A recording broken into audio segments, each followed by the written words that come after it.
मैं सब भक्तों को उनकी भक्ति का बदला उनके मन चाहे रूप में देता हूँ।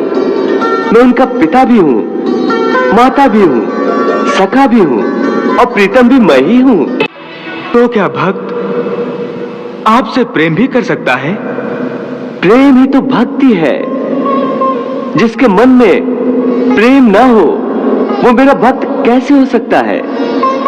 सच पूछो तो मैं प्रेम ही प्रेम हूँ। प्रेम ही परमात्मा है। किसी से प्रेम करने की कोई विधि नहीं होती, परंतु पूजा करने की तो कई विधियां हैं। आपके भक्त इन्हीं विधियों के अनुसार आपकी पूजा और भक्ति करते हैं। हे अर्जुन, पूजा मन की साधना होती है और मन की साधना का विधि से क्या लेना देना। जैसे प्रेम करने वाले दो प्रेमन से मन को लगाकर प्रेम करते हैं, वैसे ही भक्ति की जाती है।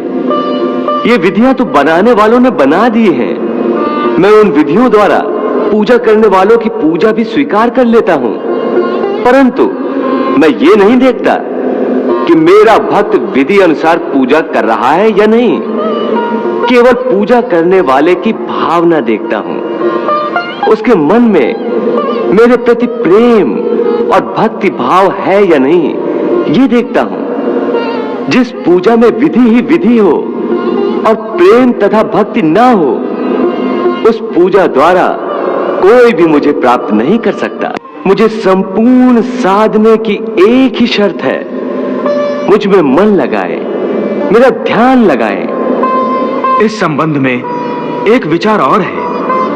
आपका ध्यान लगाते समय मन में केवल आप रहें और संसार का कोई विचार बाधा ना डाले। इसका कोई तरीका तो होगा?